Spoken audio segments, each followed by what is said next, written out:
Welcome to Knicks Home Court with your host. My name is Greg Armstrong. This is episode number 53. This is going to be a quick one. Just want to analyze a little bit of last night's game. Actually, I did a podcast last night, but somehow I didn't save and record it. I guess I was tired. I don't know. Anyway, let's talk about the game. We're gonna stay in the mode of pluses and minuses and keep it real simple. Okay, we're going to start with the first plus. Kristaps Porzingis. Even though he was a minus for the game as far as plus minus is concerned, which I don't really give a damn about, he was a plus as far as seeing him in the role of the guy, in the role of the alpha of the team, in the role of the best player on the team. To be honest, at times he was the best player on the court. And you can kind of see, I'm not going to lie, I'm salivating at his potential. Because if he's going to move like that, people want him to play center, but understand this. Most power forwards he could shoot right over. Like, literally, Oklahoma City had no answer for him, but they had an answer for everybody else on the Knicks. So, I see... Man, I said he's going to average 24 to 26 points a game. I'm going to stick with that because even though he had 31, it's an 82-game season. So that's a load to carry all the time, and it's some work he's going to have to, But he played well. He shot well. He started off slow and still ended up with 31 points. He had 12 big rebounds, which I was happy to see him hitting the boards. He looked like yesterday, this is my team. And I don't mean by his scoring. I'm talking about there was times and moments in the game where they needed someone to score and he was willing to be the guy. There was times they needed a big rebound. Early in the game, he got the big rebound. There was a 5-minute stretch in the first half where he was literally dominating the game. I mean, dominating everybody on the court. And this is the vision I have for the Unicorn. Because, again, what makes LeBron James so great, he's bigger than most people, but he's also heavily skilled. I like to call it, I'm going to make it the Shaq approach.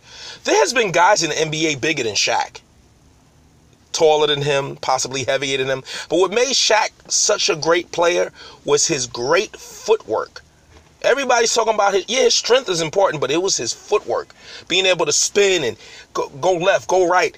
When you have a big guy that got great footwork, because most big guys don't have great footwork to even stay with a guy like that, they become dangerous. I mean, I saw someone who possibly, offensively, this is a little blasphemous, but let me say it, could be better than Dirk. Now, when I say better than Dirk, I don't necessarily mean point output and scoring. What I mean is the variety of ways he can score. Now, a lot of people don't remember young Dirk. Young Dirk was leading the break, pulling up from three, shooting threes. But as his career went on, he became like a post-up, in-your-face kind of player. And I think that Porzingis can do that and more. He has a better handle than Dirk, and he's way more athletic than him. He looked like the franchise guy yesterday. But he also looked like the franchise guy in the midst of a bunch of rubble. And I'll get into that. So that's a plus. I'm happy to see Porzingis play like that.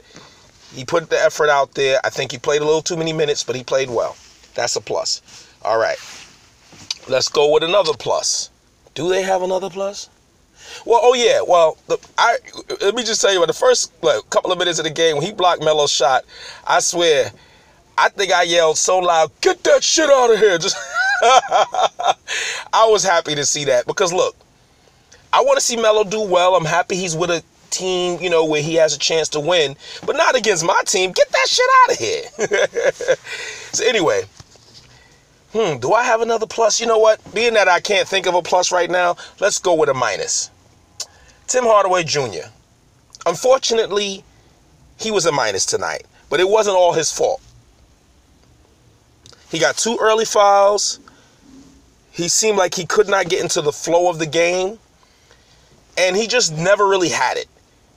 So that was a little bit of an issue, but he never really got into it because he's supposed to be it's the yin and the yang. It's Kristaps, and don't get me wrong, Hardaway's nowhere near as good as Kristaps, but he's supposed to be that next guy that you can count on for a solid 17 to 18 points a game. You know, to be a threat. Because think about it, Kristaps had 31 points. He had 31 points with terrible point guard play, terrible ball movement, and no other threat on the Knicks. That's big. So anyway, I say Hardaway was a minus. I thought that he didn't shoot well. He never got into the flow of the game. He really wasn't a factor. Let's talk about another minus. I guess it's going to be mainly minuses because there was a lot of minuses. Another minus was Enes Kanter. Now, again, it's the first game, folks. I'm not stressed. I expected a loss. It was a terrible. You starting at OKC, they wasn't going to lose that game. Let's be real. And I've always heard people say they rather lose by 20 than lose by 2. So what is it, you know? But anyway, minus for Kanter because Kanter was visibly nervous and visibly shaken. And also playing against Steven Adams, who was a hell of a defensive player. And who probably knows all of Kanter's moves. Literally locked Kanter up, laughing at him. Because he knows his moves. But I believe Kanter will get his eventually once he settles in. I think that this first game at OKC was just a little much for him. And one thing about Kanter is he's an emotional kid. You know, he's an emotional man. You know, he's emotional. And he just didn't have it. He didn't play well. So he's a minus. And you saw the defensive problems where he just like completely gets lost on defense. I don't know. But anyway. Got to keep your head on a swivel, kid. So, what other minuses we have? Or pluses? Okay, another minus. Frank Ntilikina was a minus. But again, not a minus I'm worried about. Because honestly, I can't judge him on skill. Because when he came in that first half, he was hella nervous. He reminded me of me. When I was younger, I remember playing basketball in front of, like, in my neighborhood. See, where I grew up, they would clown you for anything. You got crossed over, you got clowned. I mean, everybody in the stands. And mind you, you got to see these people all the time. So when you play in a game, even if it's intramurals, you know, sometimes, you know, when I was about like 15, 16, I used to be nervous. You know, so that's how I developed such good defense, because I'm like, well, shit, I could play defense. I ain't got to worry about nothing. So, you know, he looked nervous. He looks nervous. He looked like he's still practicing. He looked like he's still in preseason mode. What I want to see from him going forward, though, I want to see Frank Ntilikina be more aggressive and more assertive. He can't be out there thinking. He need to be out there. See, and that's the difference sometimes between, like, he needs to know what he is right away. When he gets on that court, look, I'm going to make things happen. I'm going to penetrate, pass it off, things like that. He needs to know who he is. And I feel like he got out there and he was very tentative. You cannot be tentative in the NBA game. You can't be. Not going against Oklahoma City, and not going against any team. So that was a little bit of an issue. So he was a minus, but I'm not worried about it. Who else? I got a plus. Doug McDermott looked decent. He looked decent in the short period of time he played. One thing I like about Doug McDermott, he knows offense. Like, he understands spacing. He understands when to cut. He's fundamentally sound offensively. You know, so I want to see more of Doug McDermott. Again, you always want to catch lightning in the bottle. So I would like, and we probably will see more of him because of the next one, which is a minus. Michael Beasley sprained his ankle. Now, I already stated that I would prefer Michael Beasley out of the rotation. But if he's going to play within the system, hell yeah, I want him to play. My problem is not Mike Beasley, the offensive player, he's skilled. My problem with Mike Beasley is that he might not be in the flow of the offense. And I like players to be in the flow of the offense, unless you're that great. And Beasley, he's good. You know? So I'm saving my best for last. It's a huge minus. Well, I got two of them, but one is a huge minus. But let me see, who else? Kyle Yeah, I know. Kylo Quinn played over Hernan Gomez, and right now he's playing over Hernan Gomez. Like I said, he would play over Hernan Gomez because let's be real, we want to see Hernan Gomez play, but Kylo Quinn plays some good defense, man. He's not a minus on the court, and he played well yesterday. He didn't play bad. He doesn't hurt your team. I don't know if he's playing to get minutes, and I told y'all, like, Jeff Hornacek is trying to win games, man. He's not trying to tank. He's not trying to tank because he's not stupid. He knows David Blatt is Steve Mills' boy. He knows that if he doesn't get this team playing well, he might get fired before the season's over, and David Blatt might take over then. You're going to tell me Steve Mills haven't called David Blatt? They're friends. So this is something the media probably can't get a touch of because he can call not calling David Blatt's agent, calling David Blatt. Now, he might be coaching overseas. I don't know what David Blatt's doing at this time, but trust me, he'll come back to coach the Knicks. Trust me. So, he's trying to win because everybody knows with a coach, he has 2 years left on his deal this year, next year. If he doesn't get renewed by the end of this year, he's getting fired. They never let a coach on their last year. They just don't do that. Most smart teams never do that. Anyway, since I already mentioned Hornacek, I might as well talk about the biggest minus of the night. Well, the turnovers were the biggest minus of the night. I mean, they just was giving the ball away. I just was like, oh my God. That's why I'm not angry because honestly, 25 turnovers led to 20-something fast break points. If you clean that up, that's a close game. When the Knicks weren't turning, they played well defensively. Melo didn't shoot well. Paul George didn't shoot well. Russ shot well, but they didn't shoot well. The Knicks didn't play bad defense. Their offense was the problem.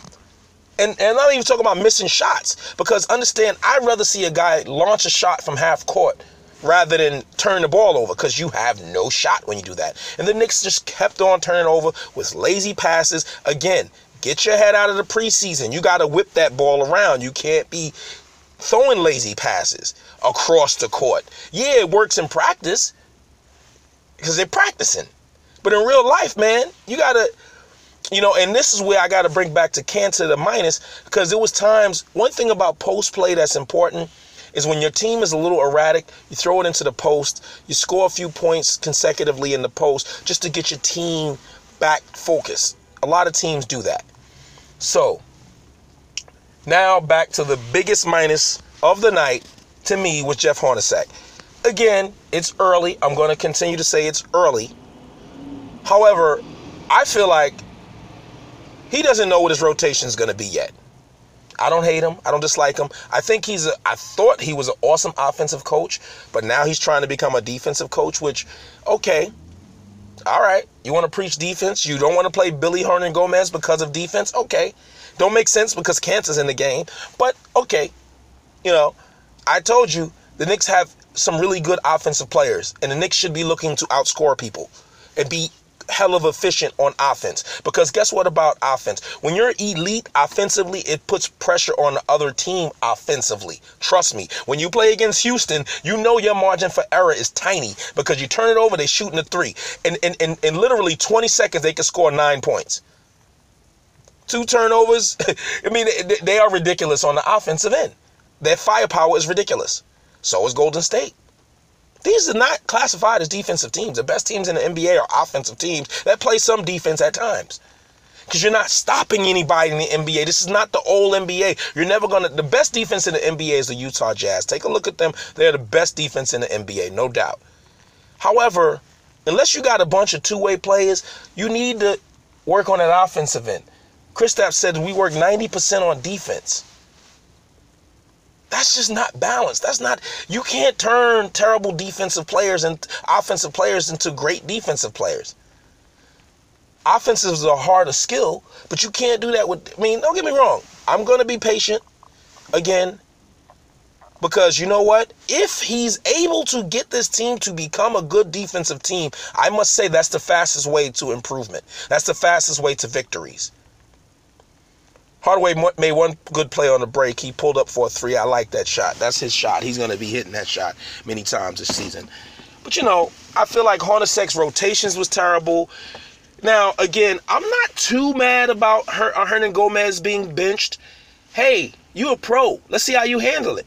You going to sulk and be a little bitch about it? Or you going to work hard? Because guess what? Sometimes, look, Hornacek might look at Hernan Gomez and say, yo, you could be a star in this league if you could play some defense. You could be great.